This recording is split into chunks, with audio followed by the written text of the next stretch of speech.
மக்கள் எல்லாருக்கும் வணக்கம். இன்றைக்கி பார்த்திங்கன்னா திண்டிவனத்துக்கு ஒரு மிஷின் போகுதுங்க. மிஷினும் 50 கிலோ துணியும், அதே மாதிரி தென்காசிக்கு ஒரு 50 கிலோ கையால் பிரிக்கிறதுக்கு போகுது. பார்த்திங்கன்னா அது வந்து திண்டிவனம் போகுது. ஒரு மிஷினும் 50 கிலோ துணியும் திண்டிவனம் ஜான் எடுத்துருக்கிறாரு. இது வந்து தென்காசி முத்துக்குமார். இவர் வந்து ரொம்ப நாளாக நம்மகிட்ட கையில் பிரிச்சுட்டு இருக்கிறாரு. கையால் வந்து நம்மளுக்கு பிரித்து நூல் சப்ளை பண்ணிட்டு இருக்கிறாரு. அவருக்கு வந்து ஒரு 50 கிலோ இன்றைக்கி துணி மிஷின்லாம் டெலிவரி ஆகுது, டிஸ்பேச் ஆகுது. இப்போ பார்த்திங்கன்னா எம்எஸ்எஸ் டிரான்ஸ்போர்ட் வந்துட்டுங்க. இப்போ நம்ம எடுத்துகிட்டு வந்த லாஜிஸ்டிக்ஸ் எல்லாம் கீழே இறக்கியாச்சு. வண்டியிலேருந்து இறக்கிட்டோம். பார்த்திங்களா, அங்கே இறக்கியிருக்கு. சரியா உங்களுக்கு தெரியுதான்னு தெரில. ஸோ இறக்கிட்டு நிறைய பேர் வந்து புக் பண்ணுறது எப்படின்னு தெரிலன்னு கேட்குறீங்க. ஸோ அதனால் இப்போ வந்து ஒரு வீடியோ பண்ணுறோம். இப்போ வந்து நம்மளுடைய பில்லை வந்து புக் பண்ணுறவங்க கிட்ட கொடுத்தாச்சு. அதில் வந்து நம்ம டீட்டெயில் எழுதியிருக்கோம். எந்த ஊர் எல்லாமே அவங்க பார்த்துக்குவாங்க. சரிங்களா தம்பி? அது என்ன ஊருக்கு? தென்காசி வந்து ஒரு ஒயிட் பண்டில். நம்ம என்ன பண்டில் புக் பண்ணுறோமோ அதோட கலர் மட்டும் அவங்ககிட்ட கரெக்டாக சொல்லிடுவாங்க. மற்றபடி ஃப்ரம் டு எல்லாமே நம்ம பில் இருக்கும், ஃபோன் நம்பரும் இருக்கும், அதை அவங்க பார்த்துக்குவாங்க. ஓகேங்களா? இந்த மாதிரி வந்து புக் பண்ணதுக்கப்புறம்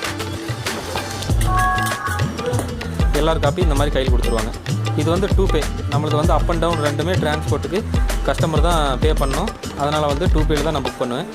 பார்த்திங்கன்னா இப்போது ஒரு ஒயிட் பண்டிலுக்கு எவ்வளோ போட்டிருக்கிறாங்க?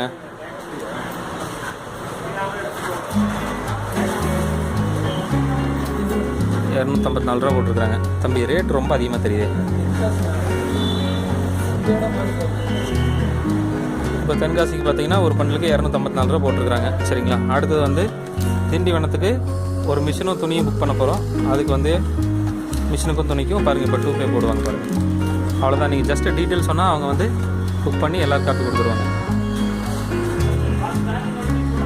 திண்டிவனத்துக்கு வந்து ஒரு மிஷினு ஒரு எல்லோ பண்டில் ஒன்று.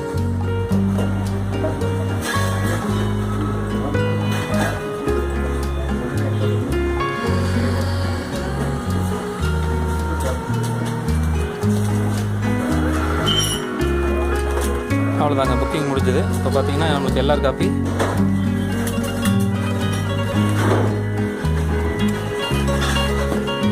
பார்த்தீங்களா, திண்டிவனம் போட்டு எல்லார் காப்பி நம்மளுக்கு வந்துருச்சு. கஸ்டமரோட ஃபோன் நம்பர் இருக்குது, அதனால் நான் அதை மறைச்சிட்றேன். இது வந்து 2 பே. அவ்வளோதான், புக் பண்ணிட்டாங்க. நம்மளுக்கு எல்லார் காப்பி கொடுத்துட்டாங்க. மேட்டர் முடிஞ்சது. இனி வந்து நம்ம கிளம்ப வேண்டியதான். இவ்வளோ தாங்க, சிம்பிளாக புக் பண்ணுறது. அவ்வளோதான். இதே மாதிரி தான் ரிசீவ் பண்ணுறதும். இப்போ வந்து நான் உங்கள் இடத்துக்கு பார்சல் புக் பண்ணி விட்றேன் அப்படின்னா, பார்சல் வந்ததுக்கப்புறம் அந்த டிரான்ஸ்போர்ட் வந்து நான் உங்களுக்கு வாட்ஸ்அப்பில் எல்லார் நம்பர் அனுப்புகிறேன் இல்லைங்களா? அந்த எல்லார் நம்பர் வந்து ஆஃபீஸில் காமிச்சிங்கன்னா எவ்வளோ ரேட்டுக்கு புக் ஆகிருக்கோ அந்த பார்சல் அமௌண்ட் மட்டும் நீங்கள் இங்கே பே பண்ணிவிட்டு உங்கள் பார்சலை வீட்டுக்கு எடுத்துகிட்டு போயிடலாம். இவ்வளோ தான் வந்து புக் பண்ணுறதும் ரிசீவ் பண்ணுறதும். இவ்வளோ தான் விஷயம். சரிங்களா?